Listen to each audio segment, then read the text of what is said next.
Selamat pagi anak-anak semuanya.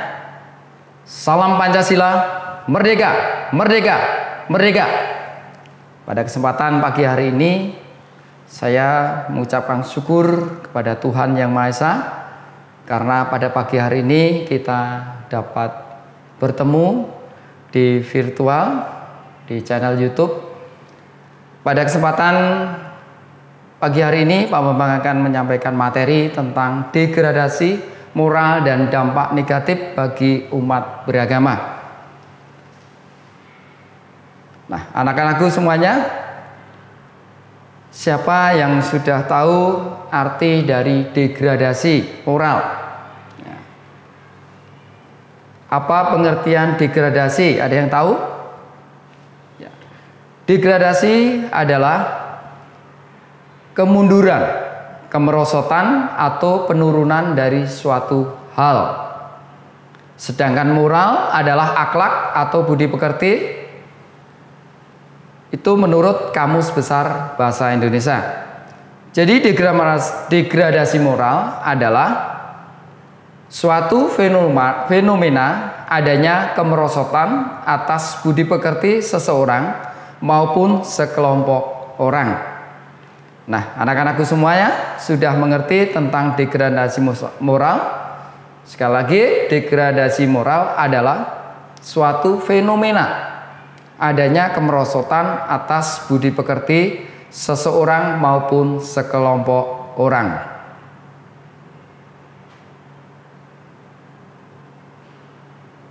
Kemudian, apa contoh degradasi moral itu? Yang pertama adalah berbicara secara kasar.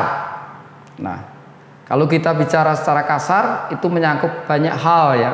Tentunya kalau kita berbicara kasar itu bukan hanya menjelekkan diri kita sendiri, namun bisa menyinggung perasaan orang lain. Contoh pertama, contoh kedua, tidak menghormati orang yang lebih tua. Nah, ayo siapa yang tidak menghormati orang tua atau orang yang lebih tua? Jadi di sini contohnya misalnya kita ketika berjalan di depan umum, kita bertemu dengan orang yang lebih tua kita, atau ketika kita berjalan itu jangan sampai nyelonong saja. Kita harus memberikan salam kepada mereka yang lebih tua dari kita. Bukan hanya yang orang yang lebih tua kepada kita saja sebetulnya ya, dengan teman atau sahabat kita atau saudara atau keluarga kita. Yang ketiga, contohnya apa? Yaitu yang ketiga adalah gengsi mengucap maaf. Nah, ini yang sering terjadi ketika kita membuat kesalahan kepada teman kita, kepada saudara kita, atau kepada orang yang ada di sekitar kita, kita susah mengucap maaf. Gengsi itu namanya ya. Jadi kita susah mengucapkan maaf. Nah, diharapkan anak-anak bisa menjadi anak yang bertanggung jawab ketika membuat kesalahan, ya mengucapkan maaf kepada orang yang senantiasa kita sakiti atau merasa dikecewakan oleh kita. Kemudian yang keempat, lupa berterima kasih. Nah, kalau tadi sudah gengsi mengucap maaf, kemudian masih lupa berterima kasih. Nah, seringkali kita membutuhkan pertolongan buat orang lain, atau kita seringkali juga menolong kepada orang lain. Nah, di sini ketika kita butuh bantuan orang lain, ketika kita ditolong oleh orang lain, apa yang harus anak-anakku lakukan? Yaitu berterima kasih. Jangan lupa berterima kasih kepada mereka yang sudah menolong kita.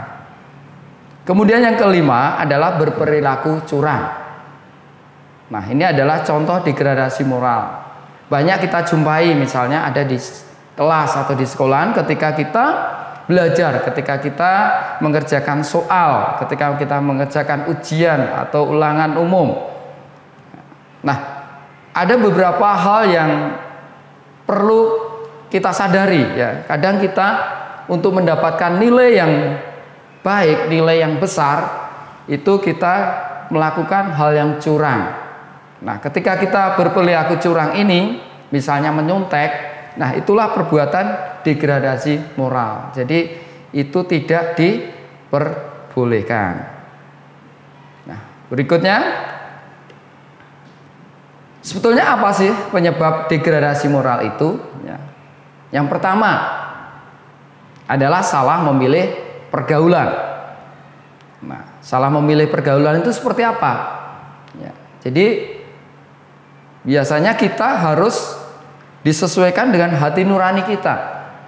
Terutama kita orang-orang yang sudah beragama, tentunya kita sudah diajarkan oleh para pemimpin agama kita supaya kita melakukan yang baik. Nah, kategori baik-baik itu seperti apa? Banyak sekali. Perbuatan baik itu tentunya tidak merugikan kepada orang lain. Nah, berikutnya kurangnya perhatian orang tua. Nah, ini kepada Bapak Ibu orang tua, saya mohon untuk senantiasa memperhatikan ya putra-putrinya ya, supaya anak-anak kita itu dapat kita bangun, anak-anak kita dapat kita berikan motivasi, dorongan supaya mereka dapat menjadi anak-anak yang boleh berbakti kepada orang tua, melakukan kebenaran, melakukan kebaikan, bisa bekerja sama dengan teman-temannya sekitarnya. Kemudian yang ketiga adalah kurangnya pemahaman agama. Nah, ini Bapak tadi sudah singgung di depan tentang salah memilih pergaulan. Kita sesuaikan dengan hati nurani kita, kita patuh kepada agama dan ajaran kita masing-masing. Ya, kurangnya pemahaman agama. Nah, jadi dengan adanya kurangnya pemahaman agama itu tentunya akan menyebabkan banyak hal ya, kekurangan di dalam diri kita, mungkin juga tidak dapat melayani orang seperti melayani diri kita sendiri. Kemudian yang keempat, yaitu penggunaan gadget yang tidak terkontrol. Nah, anak-anakku, siapa yang menggunakan gadget yang berlebihan? Ya, jadi bermain game yang berlebihan dan sebagainya. Nah, ini pasti ada dampaknya. Selain dari dampak positif, dampak negatif lebih banyak dari diri kita, yaitu dengan gadget yang tidak terkontrol itu akan menyebabkan kita ada satu ketagihan sehingga kita meninggalkan aktivitas kita. Mungkin kita lupa akan berdoa kepada Tuhan, mungkin kita lupa dengan tugas atau PR. Nah, itu yang menyebabkan degradasi moral tentang penggunaan gadget yang tidak terkontrol.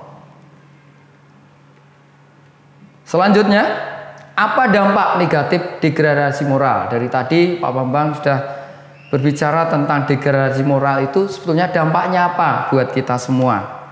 Ya, yang pertama, mengurangi ketakwaan terhadap Tuhan yang Maha Esa. Jadi tadi ada sifat kemunduran, ada sikap kemunduran mengenai kepercayaan kepada Tuhan melalui agama kita masing-masing. Di sini ada dampak negatifnya adalah mengurangi ketakwaan terhadap Tuhan yang Maha Esa. Jadi dengan kita melakukan sesuatu yang tidak bermanfaat, kemudian kita melakukan hal-hal yang seperti Bapak sebutkan yang di depan tadi, itu akan mengurangi ketakwaan. Jadi kita mungkin mengurangi doa kita, mengurangi ibadah kita jarang ke tempat-tempat ibadah karena kita lebih senang terhadap diri kita sendiri, kita senang terhadap tingkah laku kita sendiri, maupun kita senang dengan kegiatan-kegiatan yang kita lakukan sendiri.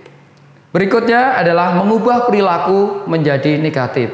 Nah, jadi ketika apa yang Bapak sampaikan di atas tadi ya sebelumnya, jadi bisa mengubah perilaku kita menjadi negatif karena satu tadi adalah mengurangi ketakwaan kepada Tuhan, kita jarang berdoa, kita jarang berbuat baik kepada orang lain, kita tidak membantu orang lain yang membutuhkan. Nah, ini akan mengubah perilaku kita menjadi perilaku mungkin yang egois, mementingkan diri kita sendiri. Kemudian yang ketiga, kurangnya rasa empati terhadap sesama. Nah, ini yang menyebabkan dampak negatif buat kita, degradasi moral. Kalau kita kurang rasa empati terhadap sesama, nah, bagaimana yang akan terjadi ya? Semua kalau tidak ada empati, nah ini dunia ini akan kacau ya. Dengan demikian kita harus mempunyai empati terhadap sesama.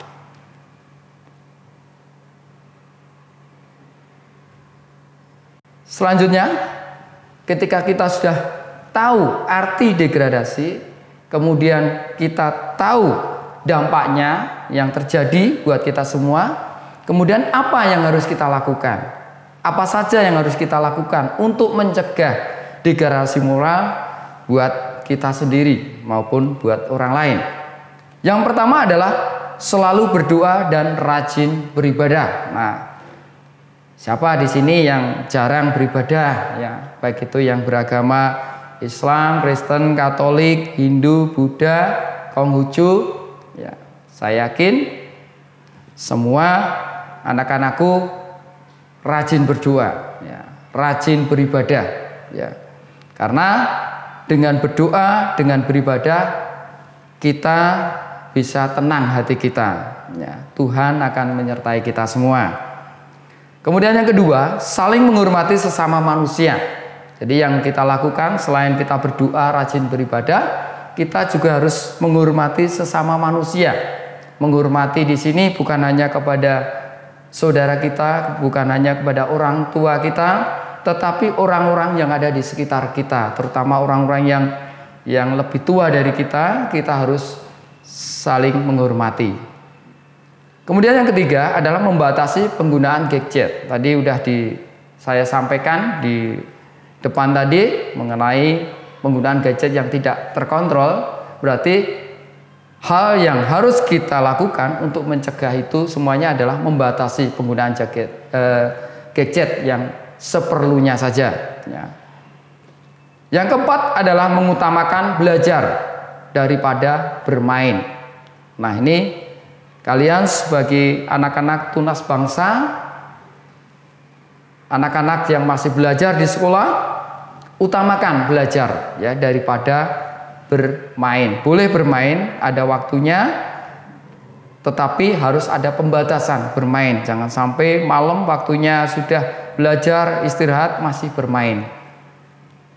Kemudian yang kelima adalah menghormati orang yang lebih tua. Ya, tadi sudah saya sampaikan berulang kali, kita harus menghormati orang yang lebih tua kepada kita. Yang keenam adalah berbicara sopan dengan orang lain. Nah, ini yang sering terjadi di sekitar kita. Bagaimana kita berbicara, bersikap kepada orang lain. Seringkali kita berbicara tidak sopan kepada orang lain. Nah, sekarang diubah. Mari kita berbicara sopan dengan orang lain. Nah, demikian anak-anakku materi tentang degradasi moral pada pagi hari ini. Mudah-mudahan anak-anakku bisa mengambil hikmah dari apa yang Bapak sampaikan tadi tentang degradasi moral, supaya kita menjadi anak-anak tunas-tunas bangsa yang selalu mengutamakan kepentingan negara, kepentingan yang utama dibanding dengan kepentingan diri sendiri. Degradasi moral dan dampak negatif bagi umat beragama, mari kita belajar supaya degradasi moral itu tidak ada dalam diri kita. Kita selalu waspada, kita selalu mencegah, dan kita selalu melakukan perbuatan yang baik, baik itu kepada diri kita sendiri maupun kepada orang lain. Demikian yang dapat saya sampaikan anak-anakku. Terima kasih. Salam Pancasila. Merdeka, merdeka, merdeka.